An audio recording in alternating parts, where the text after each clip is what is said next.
अखिल ब्रह्मांड के नायक आनंद कंद सच्चिदानंद प्रभु श्री सत्ता के चरणों में समर्पित वंदना की प्रस्तुति।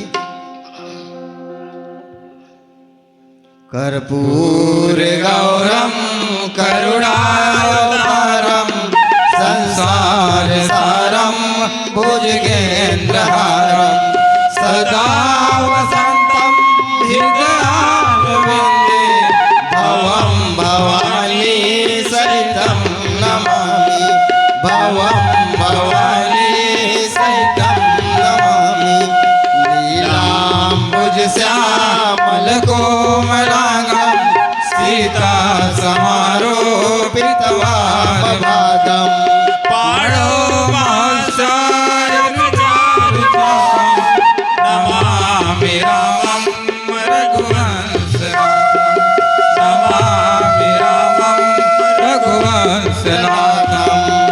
प्रेम से बोलिए सियावर रामचंद्र की जय, उमापति महादेव की जय।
बोली श्याम रामचंद्र की जय।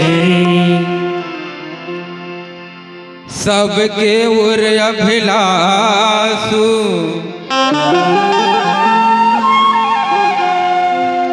अस कही मनाए महेश, आप अछत युवराज पद राम ही देहु नरेशु।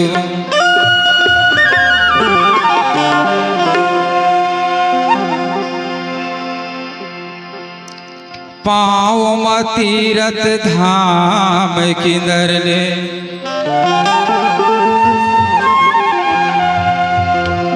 पाँव तीरथ धाम किधर ले,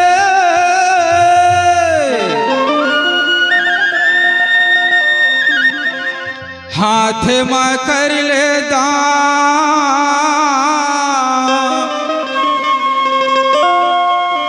नैनों में हरि दर्शन कर ले, मुख में गाले सिया राम। बोल श्याम रामचंद्र की बोल पुत्र हनुमान की। लीजिए आप लोग के सामने अदस्यवाणी भजन।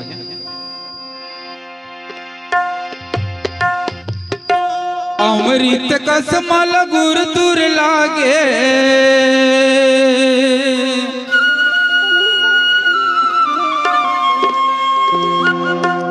अमृत कसमल गुर तुर लागे, तुलसी के बानी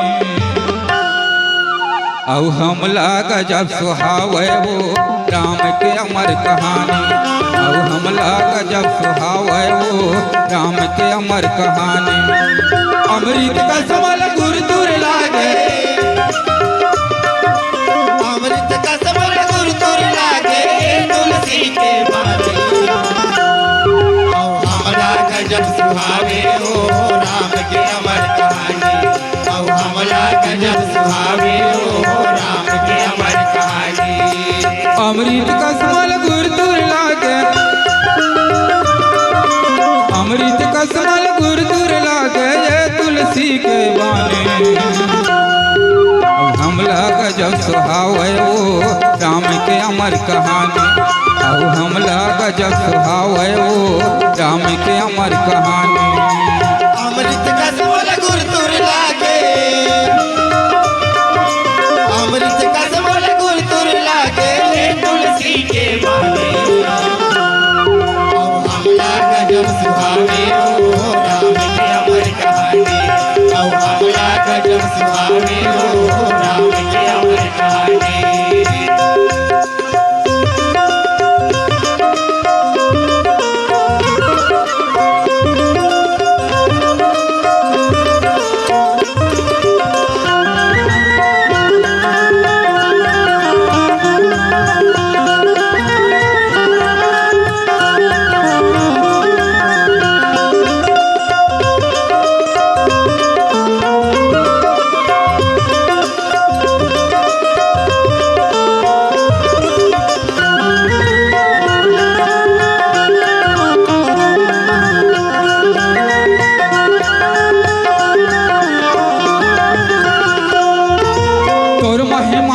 तोर गुण गाओ दुनिया के तय मालिक राम, दुनिया के तय मालिक। तोर महिमा के तोर गुण गाओ दुनिया के तय मालिक राम, दुनिया के तय मालिक। तोर भजन लगा के प्रभु जी तर जाते नर नारी का, तर जाते नर नारी। तोर भजन लगा के प्रभु जी तर जाते नर नारी का, तर जाते नर नारी। एक समय सब सही समाजा राम भजो सिय रामा। राज सभा रघुराज विराजा राम भजो सिय रामा। सकल सके पूरित करना हो राम भजो सिय रामा। राम सुजन सुनते हो राम भजो सिय रामा। सब कहीं कृपा अभिलाषे राम भजो सिय रामा। लोक करी प्रीति सब रखे राम भजो सिय रामा। त्रिभुवन काल जगमाहे राम भजो सिय रामा। और भाग दशरथ समनाहे राम भजो सिय रामा। मंगल मूल राम सुत जासो राम भजो सिय रामा। जो कछ कहे थोर सब तासो राम भजो सिय रामा। लाए सुभाए मुकुर कर लीला राम भजो सिय रामा। बदन विलोक मुकुट सब कीना राम भजो सिय रामा। सर्वर सभी भयसी रह के सारा में भजो सिय रामा। मन हो जरट मनवत उपदेशा राम भजो सिय रामा। राम भजो सिय रामा। जीवन जन्म लाओ राम भजो सिय रामा। अमृत का समल गुर दूर लागे, अमृत का समल गुर दूर लागे ये तुलसी के बानी। औ हमला गजब सुहावे वो राम के अमर कहानी। औ हमला गजब सुहावे वो राम के अमर कहानी। अमृत का समल गुर दूर लागे, अमृत का समल गुर दूर लागे तुलसी के बानी। हमला गजब सुहावे हो राम के अमर कहानी। औ हमला गजब सुहावे हो राम के अमर कहानी। औ हमला गजब सुहावे वो राम के अमर कहानी। औ हमला गजब सुहावे वो राम के अमर कहानी। औ हमला गजब सुहावे वो राम के अमर कहानी। औ हमला गजब सुहावे वो राम के अमर कहानी। औ हमला गजब सुहावे वो श्यावरी रामचंद्र की जय। बोलिए उमापति महादेव की जय।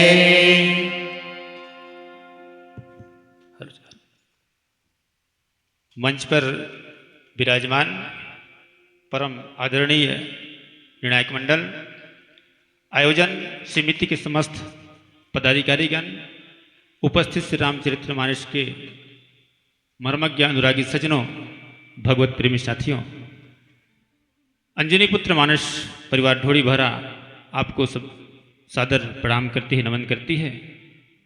बंधुओं, आपने इस महाकठिन काल में लगातार 3 दिवस तक श्री राम कथा रूपी पवित्र गंगा को अपने इस धराधाम के सिगमों में प्रवाहित करके जन कल्याण निमित्त बड़ा ही पुण्य का कार्य किए हैं। हम आयोजन समिति को, समस्त कार्यकर्ता बंधुओं को धन्यवाद ज्ञापित करते हुए आइए मानस के पंक्तियों का अवलोकन करते हैं। आज के इस संत समागम में हमें गायन वादन टीका भावार्थ हेतु जो पंक्तियां प्राप्त हुई है, श्री रामचरितमानस के 2 सोपान अयोध्या कांड दोहा क्रमांक 1 से अवतरित है। इस प्रसंग पर गोस्वामी जी दशरथ जी के ऐश्वर्य और उनके हृदय में उत्पन्न भावों को, जो राम जी के राज्याभिषेक के प्रति उत्पन्न होता है, उसका चित्रण किए हैं। गोस्वामी जी लिखते हैं कि वहाँ अवधपुर में सबके हृदय में एक ऐसी अभिलाषा है, सब भगवान शंकर को मना रहे हैं, प्रार्थना कर रहे हैं कि राजा जी के मन में ऐसा विचार आए कि वे रामचंद्र जी को शीघ्र युवराज पद दे दें। एक की समय की बात है, रघुकुल के राजा दशरथ जी अपने समाज सहित विराजमान थे। महाराज समस्त पुण्यों की मूर्ति हैं। रामचंद्र जी के यश जब दूसरों के मुख से सुनते हैं, बड़ा उन्हें आनंद होता है, अच्छा लगता है। सब राजा उनकी कृपा चाहते हैं, यहाँ तक कि लोकपाल भी उनको रूप को देखकर, उनकी हाव भाव को देखकर उनसे प्रीति करते हैं। तीनों भुवन में, तीनों काल में राजा जी के सम्मान, दशरथ के सम्मान कोई बड़भागी नहीं है। समस्त मंगलों के मूल श्री रामचंद्र जी जिनके पुत्र हैं, उनके लिए सब कुछ थोड़ा ही लगता है। राजा स्वभाव से ही अपने हाथ में दर्पण लेते हैं और अपने मुख को देखकर अपना जो मुकुट होता है उसे सीधा करते हैं। कानों के पास जो सफ़ेद सफ़ेद बाल हैं, वे ऐसा प्रतीत होता है कि वे वृद्धावस्था की ओर प्रवेश कर रहे हैं और उन्हें उपदेश देते हैं कि राजन, आप समय रहते श्री रामचंद्र जी को राज्याभिषेक करके, राजा बना करके, और आप अपना जीवन का लाभ क्यों नहीं लेते। ऐसा उनके कान के पास जो सफ़ेद सफ़ेद बाल हैं, ऐसा उन्हें कहते हैं, उन्हें ऐसा प्रतीत होता है। बंधुओं, कथा का भाव कहता है कि हमें समय रहते आने वाली पीढ़ी को उनकी योग्यता के हिसाब से जिम्मेदारी दे देनी चाहिए, और ताकि वह अच्छे तरीके से अपने परिवार का, अपने गांव का और समाज का पालन पोषण करने में अपने आप को समर्थता बना सके। यही इन कथा का भाव है। प्रेम से बोलिए श्यावर रामचंद्र की जय। आइए, गणेश जी का भजन प्राप्त हुआ है हमें।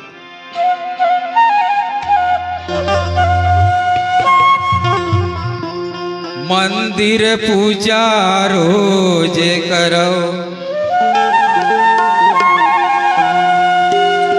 मंदिर पूजा रोज करो,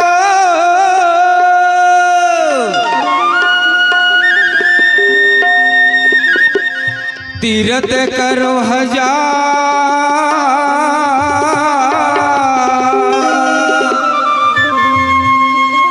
मन में दया धर्म नहीं तो सब कुछ है बेकार। बोलिए गजानन महाराज जय।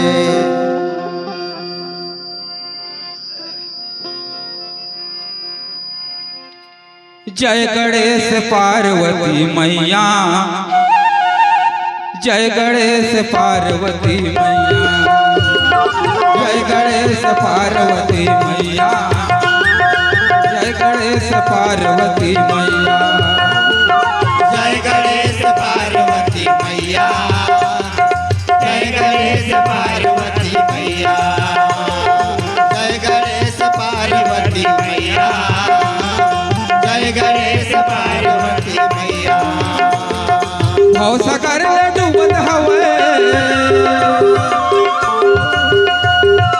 भव सगर डूबत हवे जिंदगी के नैया जय गणेश पार्वती मैया जय गणेश पार्वती मैया जय गणेश पार्वती मैया जय गणेश पार्वती मैया जय गणेश पार्वती मैया जय गणेश पार्वती मैया।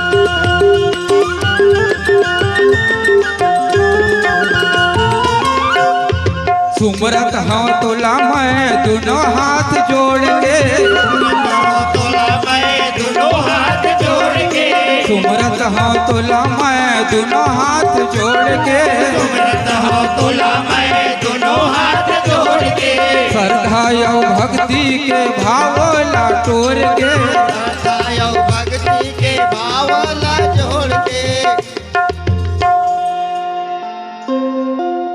श्याम रामचंद्र की जय हो। अंजनी पुत्र मानस परिवार ढोड़ी बहरा, आप लोगों का तारीफ कहाँ करें बताइए। तो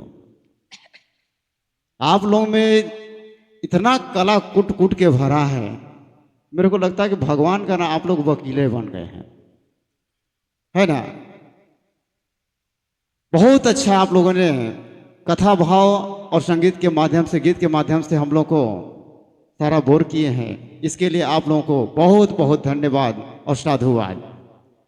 मानस साथियों, आइए थोड़ा सा कथा प्रसंग की ओर आप लोगों का ध्यान आकर्षित करना चाहूँगा। यहाँ पर गोस्वामी तुलसीदास जी लिखते हैं कि मंगल मूल राम सुत जासु, जो कछु कहिय थोर सब तासु, राय सुभाय मुकुर कर लीन्हा, बदन बिलो की मुकुट सम कीन्हा। ऐसा इस चौपाई के माध्यम से ऐसा लगता है कि जहाँ सभा उनकी थी, या तो बड़ा सा शीशा लगा रहा होगा, या फिर वो स्वयं शीशा रखे रहे होंगे दर्पण, है ना। तभी तो वो अपने चेहरा को देखे।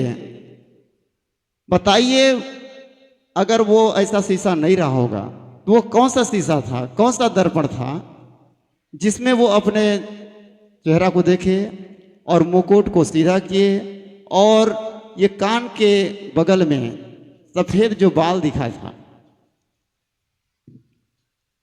परम आदरणीय निर्णायक महोदय जी, शायद आपके विचार तक न पहुंच पाऊं, प्रयास रहेगा मेरा। पता नहीं त्रेता युग में चश्मा बनता था कि नहीं, मैं नहीं जानता।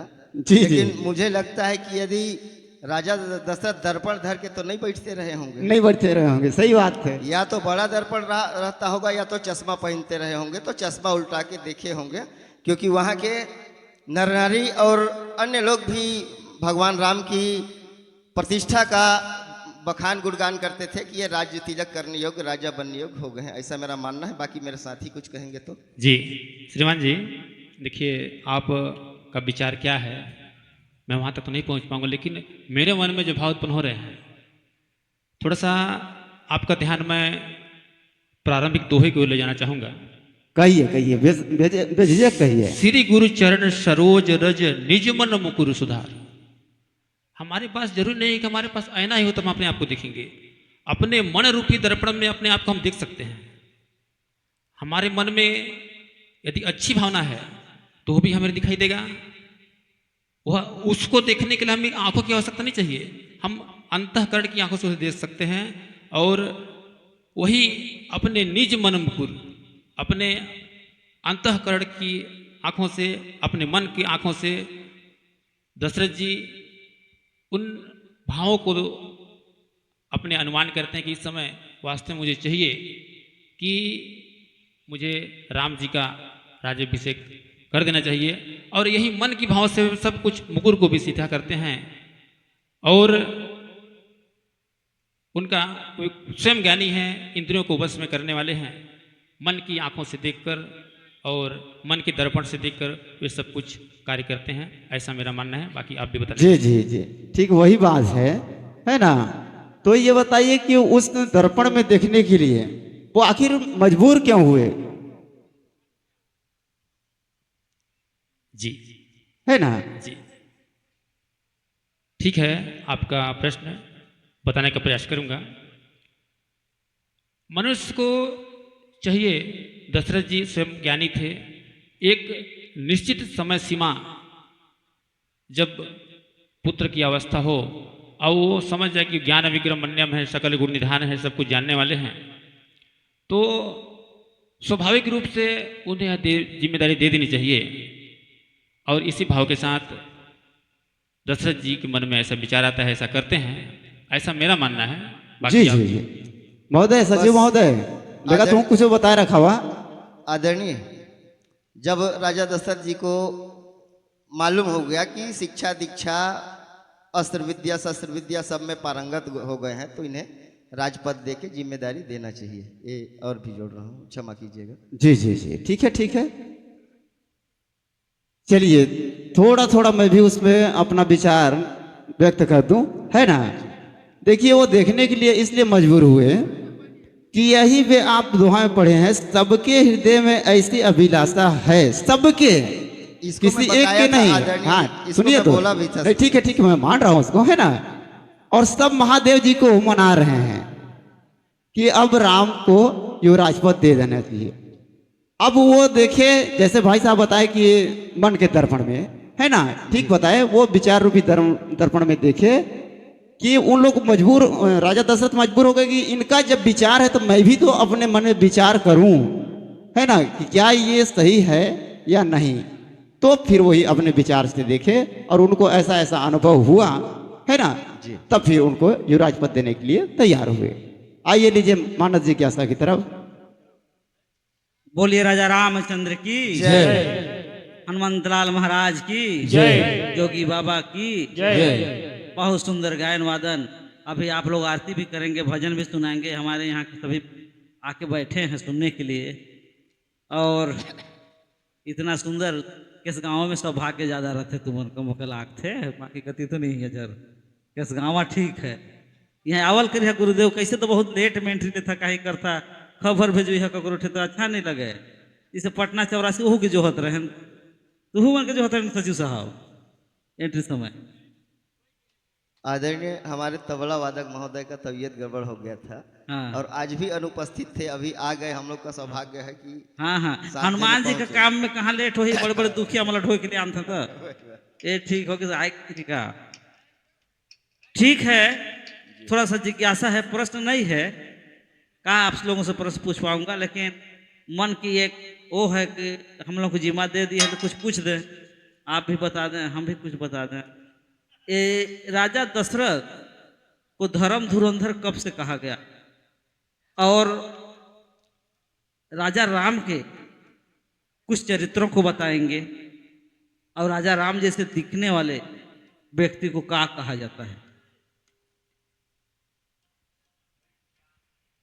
परम आदरणीय विनायक महोदय जी, आप के मन के भाव में क्या विचार हैं उसे मैं नहीं बता पाऊंगा, लेकिन मेरे मन में जो भाव उत्पन्न हो रहे हैं, राजा दशरथ जी को धर्म धुरंधर कब से कहने लगा, ये आपका प्रथम प्रश्न है। हाँ हाँ, पहले से तो नहीं कहते थे ना, एकदम जन्म से। जी जी, कुछ काम करना पड़ता है किसी का नाम लेने के लिए, सचिव बनने के लिए इनको पढ़ना पड़ा। जी जी, वे कई जगह ऐसे कठिन वचन को निभाए, ऐसे कठिन कार्य किए हैं। देवासुर संग्राम में भी वे अनेक प्रकार अपने आप को क्षति पहुंचाने के बावजूद भी देवताओं की सहायता किए हैं। दूसरी बात, कैकेयी जी को बहुत कठिन वचन देकर, यहाँ तक कि ऐसे कठिन वचन जिससे दशरथ जी की मृत्यु भी हो जाती है, ऐसे कठिन वचन को देकर अपने आप को सत्य प्रतिज्ञ कहना, यह बहुत बड़ी बात है। और बता दिए हैं। इसी कारण हाँ, धर्म धुरंधर जो थे, देवासुर संग्राम से ही उनका सब जी मतलब नाम बहुत ज़्यादा हुआ, बहुत सहयोग किए थे, है ना। जी सभी प्रकार से सहयोग किए, कईयों प्रकार है उसमें, तो कईयों बार है ना सचिव जी। तो और उनके चरित्र के बारे में बता दें। जी, राम जी के। हाँ, कुछ कुछ गुण तो रहे होंगे, चरित्र रहे उनके कैसे।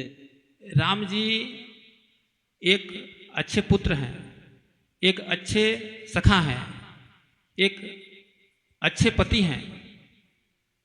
हम उन्हें मर्यादा पुरुषोत्तम इसलिए कहते हैं कि उन्हें हर गुण, चाहे एक अच्छा पुत्र हो, एक अच्छा मित्र हो, या एक अच्छा पति हो, एक अच्छा पिता हो, एक अच्छा प्रजापालक हो, एक अच्छा स्वामी हो, एक अच्छा सखा हो, एक अच्छा सेवक हो, हर चीज, हर विषय पर जाएंगे। ठीक बता रहे हैं, ठीक बता रहे हैं कि तो- पुत्र धर्म भी था, माता के धर्म भी था, पति धर्म भी था, मित्र का धर्म था।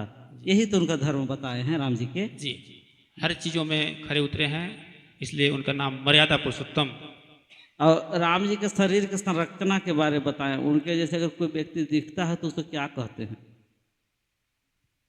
जी, उनके शरीर संरचना, भगवान संरचना से नहीं, जी, शारीरिक संरचना से।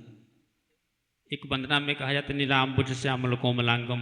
हाँ हाँ। जी, तो नील कमल के समान हम्म, उनका शरीर है, और दिखने में कोमल है, लेकिन कठोर भी कहा जा सकता है, जो अंदर से कठोर बाहर से कोमल।